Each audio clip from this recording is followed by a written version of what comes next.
Amen. Dieu répond aux prières. Je vais dire à quelqu'un, si tu as l'impression que ton foyer ne fonctionne pas bien, prends le temps de lire la Bible dans l'esprit du miroir. Écoute ce message. Si tu as l'impression que depuis des années, certains problèmes persistent, ce ne sont pas toujours des épreuves. Beaucoup des épreuves viennent de nos erreurs, de nos mauvais choix, de nos mauvaises décisions. Beaucoup d'épreuves, qu'on pense être des simples épreuves, viennent de défauts dont on n'est pas conscient. Et il nous faut que Dieu nous reflète les parties cachées de notre corps spirituel pour qu'on se rende compte d'une certaine laideur, d'une anomalie. Et je t'ai dit la dernière fois que Dieu a fait en sorte que physiquement même on se rende compte, nous ne nous connaissons pas entièrement. Le miroir vous aide à régler cela. Alléluia. C'est pourquoi nous serons tout dans les miroirs. Parce que le fond de teint il trahit. Tel que tu t'es vu belle, avec la chaleur, à un moment donné, ton visage devient cacamou. Mais toi tu ne perçois pas. D'où le miroir qui est dans le sac. Ça veut dire, plus tu dois être beau là, plus il faut te mirer. Plus tu veux ce qui est parfait, plus il faut te mirer. Donc, dès l'instant où vous voulez un excellent mariage, un excellent ministère, tout ce qui est excellent, frère, il te faut la parole de Dieu comme étant le miroir. Parce que l'excellence nécessite une introspection. Quelqu'un donne un bon amen. Prends ta Bible papier, dis mon miroir. Mon miroir. Gloire à Dieu. Quand un péché est pardonné sans qu'il ne soit purifié, tant qu'il y ait purification, le dégât continue. Le pardon, c'est pardonner l'acte. Un peu comme si quelqu'un vient et puis il te blesse avec un couteau. Et puis il regrette, je te demande pardon. Tu dis je te pardonne. Mais est-ce que la blessure a disparu? Ce qu'on appelle la purification, c'est guérir la blessure. C'est traiter avec le mal. Parce que chaque fois que tu vas voir la cicatrice, tu vas penser à un couteau. Et quand tu penses au couteau, toi et puis le couteau pour avoir des problèmes. Et toute personne qui tient un couteau dans la vie devient ton ennemi. Est-ce qu'on est ensemble? La purification est traitée par la confession. 1 Jean 1, 9 dit, la confession amène le pardon et la purification.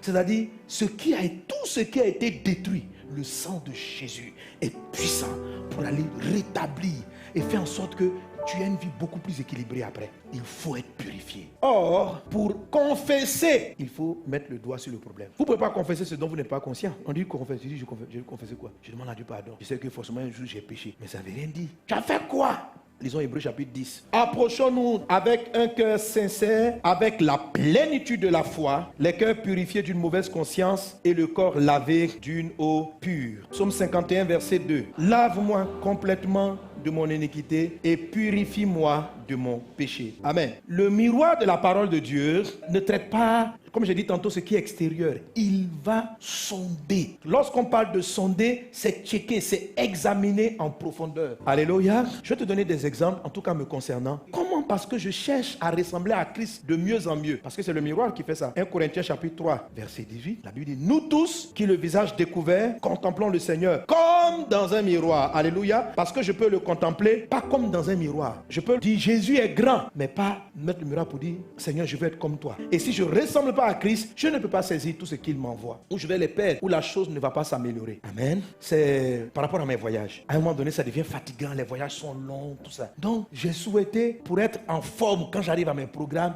voyager en classe affaires. C'est un sujet valable. Dieu m'exauce. Chaque fois, je me suis classé. Et un jour, j'ai prié à l'aller comme au retour. Sur 3-4 voyages, on m'a plus surclassé. Pour moi, bon, c'est un jour ça marchait, un jour ça n'a pas marché. Pourtant, Dieu m'avait exaucé. Mais comme je n'arrivais pas à la phase 6 pour me mirer spirituellement, Dieu a bloqué son miracle. Et c'est là que Dieu amène mon cœur. Il dit, mais pourquoi tu veux aller en classe affaires? Pour ne pas avoir mal au dos, pour bien me reposer, tout ça. Il dit, juste ton cœur, fiston. Et il va me montrer maintenant. Je me revois quand je suis en classe à faire. Quand les gens passent pour aller dans les autres classes, mon cœur a un petit sentiment de supériorité. C'est-à-dire quelque chose dit en moi, il y a les uns et il y a les autres. Mais officiellement, je n'ai rien dit. Tu comprends, non? Je suis le même pasteur, toujours courtois. Quand ceux qui passent, qui me connaissent, pasteur Sanogo, oui, ça va. Mais mon cœur est en train de dire, il y a les uns. S'il y a d'autres pasteurs qui passent, on se salue les pasteurs. Et il va derrière. Le sujet n'a pas changé. Seigneur, je veux me reposer. Voici les raisons officielles. Mais mon cœur est en train de dire autre chose. Et il dit maintenant, depuis que ta prière n'est pas exaucée, que tu es dans les classes en dessous là, tu penses à quoi? Et puis il m'a montré que je me sentais un peu inférieur à ceux qui étaient en classe à faire. C'est-à-dire quand maintenant, parce que moi ici, il fallait traverser la classe à faire pour aller dans ma classe. Donc quand j'arrive, je les salue, mais que je me dis, je pense qu'ils pensent ce que moi je pensais.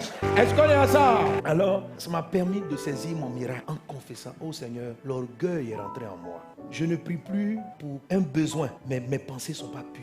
Purifie-moi. Donc là, Dieu me pardonne, mais il va au-delà. Parce que quelquefois, vous pouvez marcher et être irréprochable, mais dans le cœur, vos actes sont inspirés par un esprit d'orgueil, de vanité, de recherche d'apparence, de désir d'influencer, d'intimider les gens. Alléluia. Quand vous priez, demandez à Dieu ceci. Sonde-moi, ô Éternel, éprouve-moi, fais passer au creuset mes reins et mon cœur. Jérémie chapitre 17, verset 10. Moi, l'Éternel, j'éprouve le cœur et je sonde les reins pour rendre à chacun selon ses voies, selon le fruit de ses œuvres. Apocalypse 2, verset 23. Je ferai mourir de mort ses enfants et toutes les églises connaîtront que je suis celui qui sonde les reins et les cœurs et je vous rendrai à chacun selon vos œuvres. Alors, lorsqu'il s'agit d'aller en profondeur, Dieu utilise cette expression, sonde mon cœur et sonde mes reins. Mais pas le cœur physique, pas les reins physiques, le cœur spirituel. Qu'est-ce que tu dois examiner? Quand je sonde mon cœur, je vais sonder mes mobiles. C'est quoi les mobiles? C'est la raison pour laquelle je fais ceci. La raison pour laquelle j'ai dit ça. C'est ce qu'on appelle les mobiles. Quand tu regardes ton cœur, l'esprit doit t'amener à dire, il dit pourquoi tu réagis comme ça? Pourquoi tu te fâches? Quelle est la raison? Qu'est-ce qui te motive? Quand tu pries pour chercher le don de miracle, tu veux faire quoi? Qu'est-ce qui te motive? Pourquoi tu pries pour avoir cette voiture? Pourquoi tu la veux? Si tu sondes ton cœur, tu vas savoir que c'est parce que tu veux faire le malin dans la ville. Ça, c'est un mobile impur. Amen.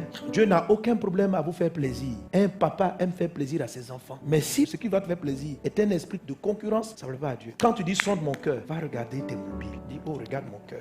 Donc c'est ce qui s'est passé pour mon cas de la classe affaires. Une deuxième chose que le cœur qui doit être sondé, ce sont les blessures. Tout ce qui a blessé votre cœur. Ouh, il faut amener le miroir de la parole de Dieu là-bas pour dire regarde. Généralement à ce niveau, vous allez traiter avec vos réactions. La manière dont vous réagissez, la façon dont vous vous énervez ou la manière dont vous vous découragez vite. Si vous sondez le cœur, l'Esprit Saint peut aller mettre le doigt exactement sur le problème et puis guérir le mal. Les blessures intérieures sont causées par des frustrations dans notre passé. Je vous ai 1000 fois raconté ce témoignage que j'allais perdre l'exaucement de ma prière qui était ma femme, à cause des blessures. Lorsque je suis devenu chrétien, la sortie de l'islam m'a privé affectivement de l'affection des parents et je me suis endurci pour me protéger. Et dans mon âme, sans m'en rendre compte, j'ai décidé de ne pas m'attacher aux gens. En fait, inconsciemment, mon âme a refusé l'amour parce que l'amour fait souffrir. Donc, j'aime quelqu'un, mais je ne dois pas lui dire que je l'aime trop. Ce manque de purification a commencé à souiller les relations avec celle qui est devenue ma femme. Par mes paroles. Je ne peux pas dire le mot je t'aime. Je ne peux pas lui faire des présents. Parce que pour moi, donner des cadeaux, c'est être faible. À l'église, les gens me disaient, tu penses à tout le monde. Tu es un homme serviable. Mais même il y a des services qui sont faits pour oublier votre cauchemar à la maison. Il y a des gens qui sont zélés à l'église parce qu'ils ont peur de leur maison. Si tu sens ton cœur, tu vas dire, mais tu cours dans l'église, tu cours pourquoi? Parce que tu n'as pas envie de rentrer chez toi. Pourquoi tu ne veux pas rentrer chez toi? Parce que tu n'aimes pas ce qui est là-bas. Va traiter les problèmes. Si tu ne fais pas la phase 6, tu ne seras pas heureux dans ta vie. Pourquoi? Parce que tu ne veux pas sonder, tu prends des consolations temporaires au lieu d'aller traiter vers ce qui fait que tu n'es pas heureux réellement. Il faut sonder le cœur. Dis avec moi, sonder, sonde mon cœur. Quand vous sondez les cœurs, il faut aller vers ce qui vous a blessé. Alléluia. J'ai été blessé. À un moment donné, j'avais la réaction de ne pas vouloir baptiser. Pourquoi je ne voulais pas baptiser? Parce qu'un jour, il y a un baptême, quelqu'un est décédé après qu'on ait baptisé. Il a nagé dans la lagune et puis il s'est noyé. Ça m'a froissé, ça m'a blessé. Et j'envoyais les gens aller baptiser les frères, les pasteurs. L'apôtre Paul dit, je ne baptise pas beaucoup de gens. Je pouvais utiliser le verset de l'apôtre Paul. Mais Dieu savait que moi je disais ça parce que j'étais blessé. Alors Jésus m'a fait affronter ma blessure. Il m'a purifié. Et quand Dieu vous purifie, il prend la brosse avec le sang de Jésus et puis il rétablit les choses. Il te guérit véritablement, mais tu dois arriver là-bas pour pouvoir confesser, pour pouvoir dire, oh Dieu, j'ai peur d'aller baptiser parce que la dernière fois, depuis que le frère est mort, ça m'a traumatisé. Il faut que je confesse. Est-ce qu'on est ensemble? Tu pries pour avoir ton mari, ok? Et puis Dieu peut te l'envoyer. Tu peux ne pas saisir à cause des frustrations. Il y a un frère que tu fréquentes depuis un moment. L'esprit veut te dire c'est ton mari, mais tu ne veux pas accepter. Quand tu dis, est-ce que c'est pas lui là? Lui là, ça jamais. Je dis, c'est lui-même qui est là. Tu arrives devant le miroir de la parole. Il va te dire, pourquoi tu veux un tel et pourquoi tu ne veux pas un tel? Vous allez traiter avec.